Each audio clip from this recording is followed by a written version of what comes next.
जागृत देवस्थान आणि नवसाला पावणारी अशी ख्याती असलेलं मालवण हडी गावचं ग्रामदैवत श्रीदेव नागेश्वर मंदिराचा वार्षिक जत्रोत्सव 10 डिसेंबरला संपन्न होतोय।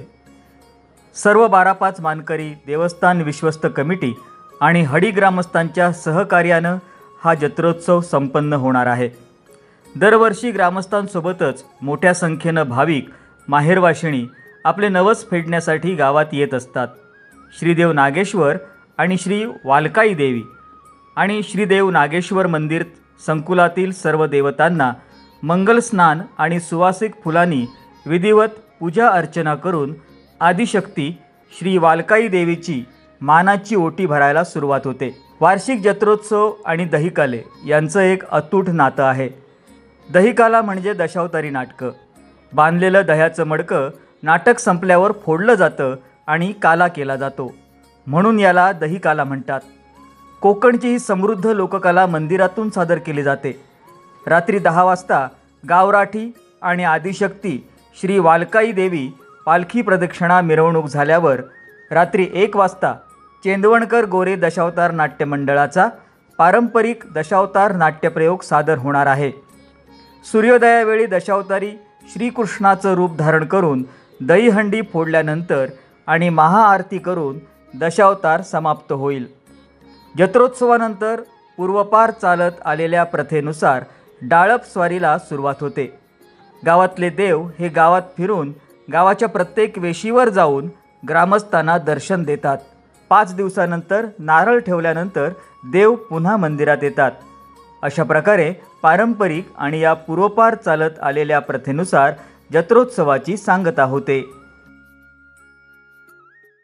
या जत्रोत्सवामध्ये दरवर्षी हा जत्रोत्सव मार्गशीर्ष शुक्ल दशमीला या ठिकाणी होत असतो आणि एकादशीला सकाळी सूर्योदयावेळी घाटगं पडून दहीकाला होऊन या कार्यक्रमाची सांगता होते।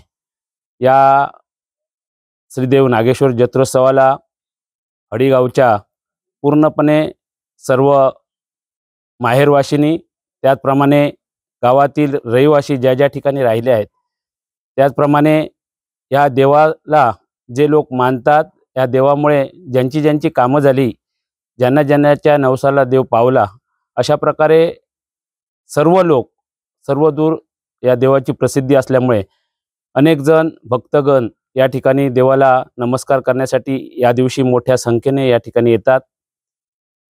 देवाच्या सर्व कार्यक्रमांमध्ये आनंदाने भाग घेतात आणि या जत्रोत्सवाचा आनंद द्विगुणित करण्याचा प्रयत्न सर्वजण करत असतात। हा जत्रोत्सव म्हटला की मोठी जबाबदारी असते। सर्व 12-5 मानकरी, देवस्थान विश्वस्त कमिटी, त्याचप्रमाणे सर्व हडीगावातील ग्रामस्थ, त्याचप्रमाणे हडीगावची ग्रामपंचायत, हे सर्वजण या ठिकाणी हा जत्रोत्सव आनंदी वातावरणात पार पाडण्यासाठी मोठ्या प्रमाणे प्रत्येकजण खारीचा वाटा उचलत असतो। देवस्थान विश्वस्त कमिटी आणि 12-5 मानकऱ्यांच्या मार्गदर्शनाखाली हा जत्रोत्सव संपन्न होत असतो आणि या जत्रोत्सवाची शोभा वाढविण्यासाठी सर्व हडी ग्रामस्थ, त्याचप्रमाणे इथले स्थानिक नागरिक, त्याचप्रमाणे आमच्या सर्व माता भगिनी आणि माहेरवाशिनी मोठ्या प्रमाणात या ठिकाणी सहकार्य करून हा जत्रोत्सव आनंदी वातावरणामध्ये पार पाडण्यासाठी सहकार्य करत असतात। जत्रोत्सव म्हटला की अनेक प्रकारची तयारी असते। त्या तयारीमध्ये सर्वजण हिरिरीने भाग घेऊन या देवाच्या चरणी आपली सेवा रुजू करत असतात आणि त्यामुळेच हा जत्रोत्सव दरवर्षी अगदी आनंदी वातावरणात पार पडतो। या आमच्या देवस्थानमध्ये श्रीदेव नागेश्वर, वालकाई देवी, श्री पावनाई देवी, कालिका देवी, त्याचप्रमाणे ब्राह्मण देवता, त्याचप्रमाणे गावडे पुरुष अधिकारी देवता, त्याचप्रमाणे अब्दागीर, निशान, अशा प्रकारचे तरंग या ठिकाणी असतात आणि श्रीदेव दांडेश्वराचं या ठिकाणी वारेसूत्र असतं। अशा प्रकारे सर्व 12-5 देवस्थानं व तरंग या सर्वांची सेवा लोकांकडून होत असते आणि या सर्व कार्यक्रमामध्ये जो भाविक येतो तो आनंदाने भाग घेऊन हा कार्यक्रम कसा उत्तमोत्तर होईल याच्यासाठी प्रयत्न करीत असतो। या कार्यक्रमासाठी इथले स्थानिक ग्रामस्थ, श्रीदेव नागेश्वर हितवर्धक मंडळ म्हणा, आजूबाजूच्या वाडीतील सगळे भाविक म्हणा, गावातील ग्रामस्थ म्हणा, जे जे सहकार्य करता येईल ते सहकार्य करून देवस्थानला एक मदत करत असतात आणि त्यामुळेच अशा प्रकारचा कार्यक्रम संपन्न होत असतो। यात महत्त्वाचं म्हणजे सकाळी एक 6 वाजता श्री देव नागेश्वर व परिसरातील देवालयांना मंगलस्नान करून या कार्यक्रमाला सुरुवात होते। त्यानंतर या ठिकाणी जो स्थळकार आहे, गावकर वहिवाटदार, त्याची एक मानाची वालका देवीची ओटी भरून या कार्यक्रमाला ओटी भरण्यासाठी व नवस पेंडण्यासाठी सुरुवात होते। त्यानंतर दिवसभर भाविक येऊन आपल्या नवसाची पूर्तता, ओटी भरण्याची पूर्तता करत असतात। त्यानंतर एक स्थानिकांकडून लोकांना या ठिकाणी आल्यानंतर व काही ना काही आपण सहकार्य करावं या भावनेतून या ठिकाणी स्थानिक मंडळ मोफत सरबत वाटपाचा कार्यक्रम करतो।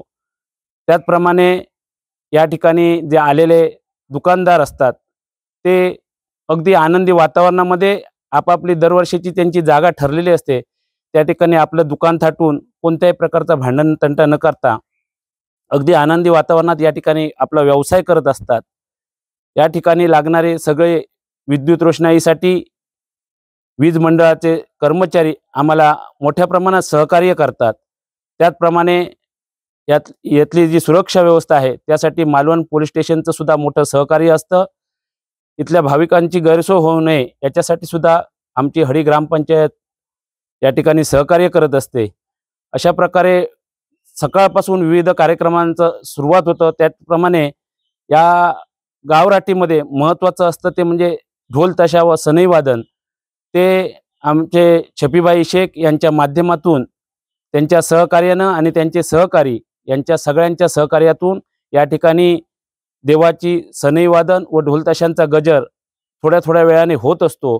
त्यामुळे एक वेगळी आनंद वातावरण निर्माण होते। त्याचप्रमाणे या जत्रेमध्ये जी विद्युत रोषणाई होते ते आमचे सुर्वे बंधू अंधेरी हे गेली कित्येक वर्ष या ठिकाणी येऊन आपली देवाच्या चरणी सेवा रुजू करतात।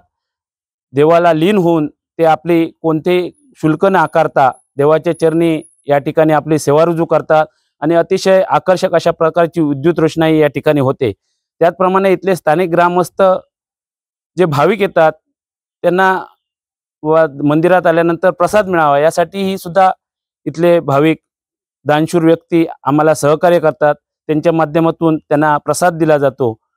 त्याचप्रमाणे ही जी लाऊडस्पीकर व्यवस्था ती सुद्धा इथले स्थानिक ग्रामस्थ, आमचे मुंबईतले कार्यकर्ते, ते नागेश्वर डीजे सर्व्हिस हे मनोज सुर्वे हे सुद्धा गेली 2 वर्ष करतायत। त्याच्या अगोदर सुर्वे बंधू अंधेरी हे सातत्याने करत होते। त्याचप्रमाणे गुरुनाथ गावकर हे स्थानिक ग्रामस्थ आहेत, त्यांचं मोलाचं सहकार्य या ठिकाणी लाभतं। अशा अनेक गोष्टींमध्ये सगळ्या लोकांचं सहकार्य घेऊन हा वार्षिक जत्रोत्सव संपन्न होण्यासाठी प्रयत्न होत असतो। त्यानंतर सायंकाळच्या सत्रामध्ये एक काहीतरी हरिनाम व्हावं या दृष्टीने या ठिकाणी भजनाचा कार्यक्रम म्हणा किंवा इतर मनोरंजनाचा कार्यक्रम थोडा 1-1.5 तासासाठी या ठिकाणी ठेवला जातो, जेणेकरून हरिनाम या ठिकाणी होईल। तशा पद्धतीचं याही वर्षी किंजवडे पावनाई देवी मंडळ यांचं एक समयी नृत्य आहे ते या ठिकाणी ठेवलेलं आहे। 6 वाजता तो कार्यक्रम आहे। त्याचाही मी या ठिकाणी आपल्या चॅनलच्या माध्यमातून भाविकांना आवाहन करतो की त्याचाही सर्वांनी लाभ घ्यायचा आहे। त्यानंतर मुख्य जो पालखी प्रदक्षिणा सोहळा आहे तो सगळे बारापात मानकरी व देवस्थान विश्वस्त कमिटी, त्याचप्रमाणे गावातील सर्व ग्रामस्थ हे या ठिकाणी साधारण 10 वाजता एकत्र येऊन जो पालखी प्रदक्षिणा सोहळा आहे त्या सोहळा अतिशय चांगल्या रीतीने पार पाडण्यासाठी सर्वांचं सहकार्य होतं। त्या ठिकाणी श्रीदेव नागेश्वराला सांगणं करून या ठिकाणी ताबा बाहेर निघतो। त्यानंतर देवाची इथले हे काम झाल्याच्या नंतर श्रीदेवी कालिका माता या ठिकाणी देवाचं प्रस्थान होतं। त्या ठिकाणी दशावतारी गणेश रूप धारण करून येतात व त्या पहिली टाळी त्या ठिकाणी होऊन त्यानंतर पुन्हा देव वरती येऊन श्रीदेवी पावनाई माता या ठिकाणी देवाची दुसरी टाळी होते।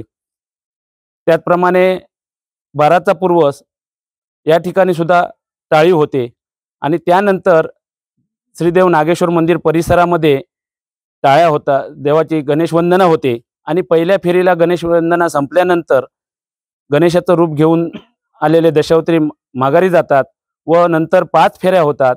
त्या 5 फेऱ्यांना सुद्धा गणेश वंदना होते आणि नंतर शेवटच्या फेरीला पुन्हा देव अंगणामध्ये आल्यानंतर या ठिकाणी गणेश रूप धारण करून आलेले दशावतारी व देवाला या ठिकाणी स्तवन करतात आणि त्यानंतर देव त्यांना आशीर्वचनाचा एक श्रीफळ देतो आणि त्यानंतर या इथल्या फेऱ्यांची जी काय प्रथा आहे, जे मानकरी आहेत त्यांना जे श्रीफळ देण्याची जी काय प्रथा आहे त्याप्रमाणे दिली जाते व त्यानंतर देवाच्या हुकुमाने ह्या पालखी प्रदक्षिणा सोहळा या ठिकाणी संपन्न होतो. तो संपन्न झाल्याच्या नंतर ज्यांनी या कार्यक्रमासाठी मोठ्या प्रमाणात सहकार्य केलेलं आहे त्या सर्वांचं या ठिकाणी देवस्थान विश्वस्त कमिटीच्या वतीने व बारापात मानकऱ्याच्या वतीने आभार मानले जातात आणि तदनंतर दशावतारी नाट्यकला या ठिकाणी सादर केली जाते आणि ती साधारण रात्री 1:30-2 वाजता या ठिकाणी चालू होते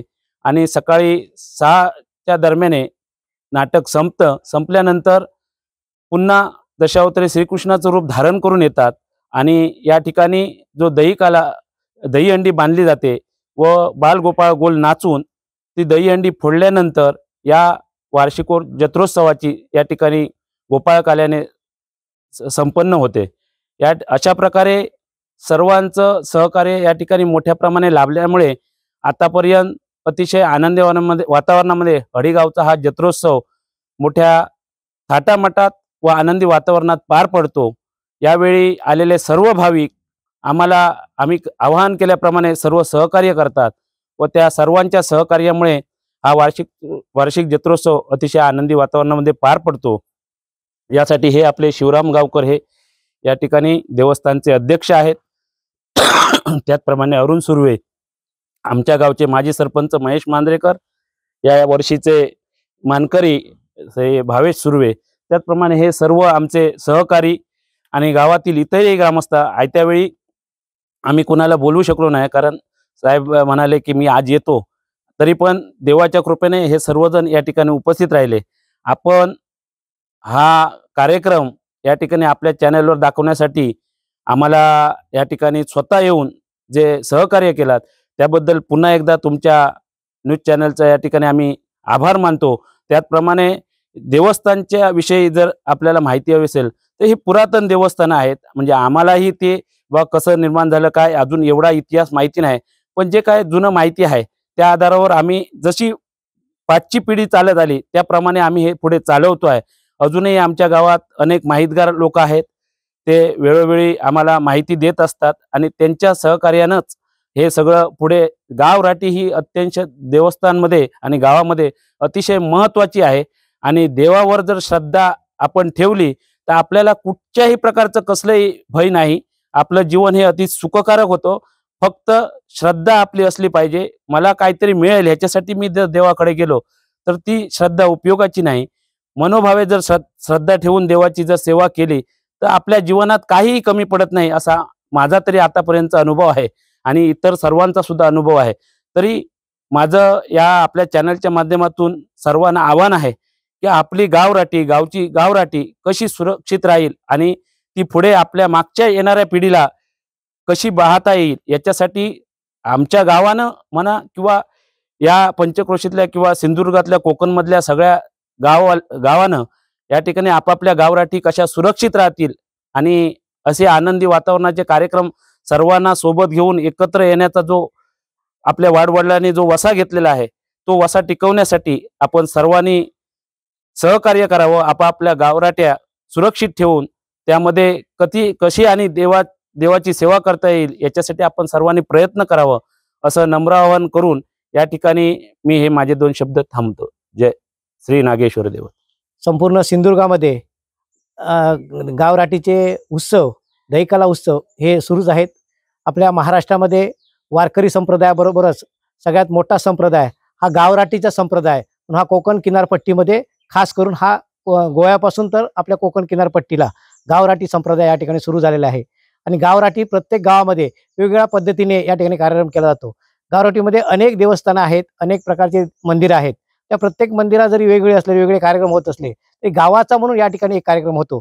त्याच पद्धतीने आपल्या हडी गावामध्ये सुद्धा एक अनेक जी मंदिरं आहेत, मगाशी उल्लेख केलेला आहे त्यामध्ये, त्या अनेक मंदिरांपैकी आपल्या या गावामध्ये गाव जत्रा म्हणून या प्रत्येक गावामध्ये एक गावाची एक प्रमुख जत्रा या ठिकाणी होते. ती जत्रा आपल्या या नागेश्वर मंदिर मध्ये सालाबादप्रमाणे या ठिकाणी होत असते.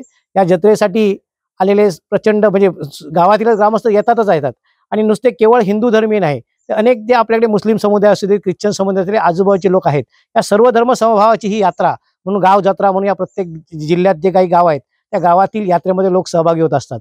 आपल्याही गावामध्ये लोक सहभागी होतात. त्याचा एक चांगला मूर्तिमंत उदाहरण हे जत्रा असते.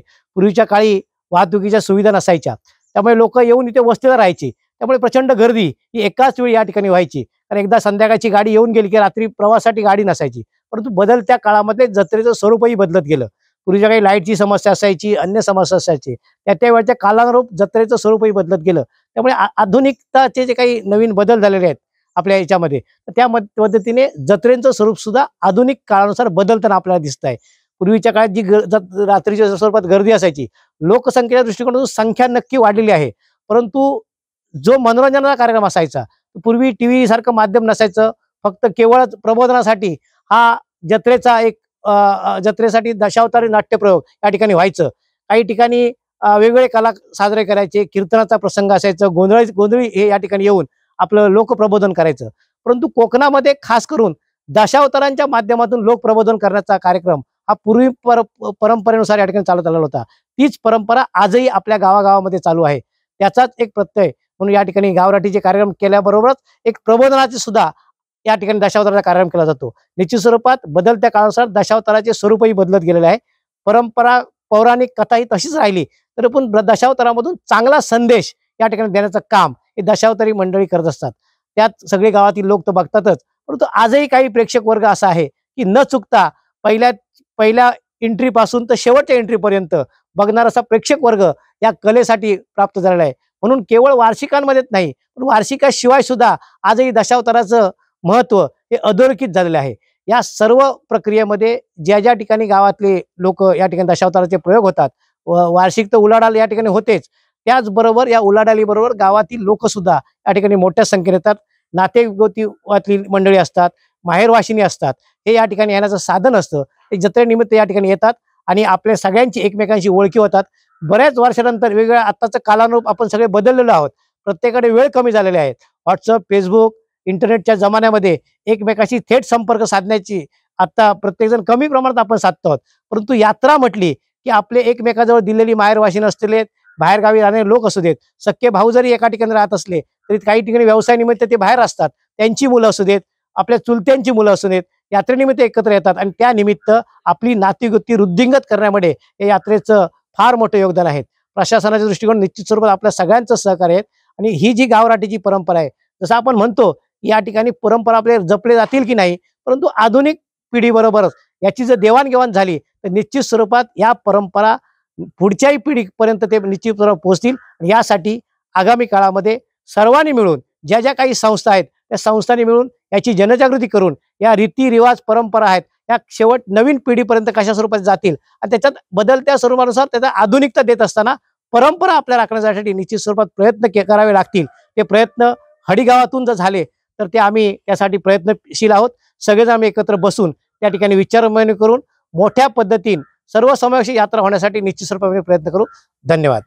आता जे महेश मांजरेकर, आमचे महेश सुर्वे यांनी सांगितल्याप्रमाणे देवाचं दहीकाल्याचा हे झाल्यानंतर एक डाळपसवारीचा कार्यक्रम होतो. म्हणजे काही गावांनी देवपळण होते, आचऱ्यासारख्या गावपळण होते. तर आमच्या हडी गावामध्ये अशी हे आहे की दहीकाला झाल्यानंतर आमचे देव 5 दिवस बाहेर पडतात, वेशीचं दर्शन घेतात. प्रत्येक ठरलेली जागा असते त्या ठिकाणी. तर हा पारंपरिक पहिल्यापासून चाललेला हे आहे. म्हणजे ज्या लोकांना बाहेरचे लोक असतात ते गाव सोडून गाव पळण होते, पण आमचे देव 3 दिवस म्हणजे 5 दिवस बाहेर राहतात गावाच्या बाहेर. आणि ते 5 दिवसानंतर पुन्हा मंदिरामध्ये प्रवेश केल्यानंतर मग काय होतं त्याचं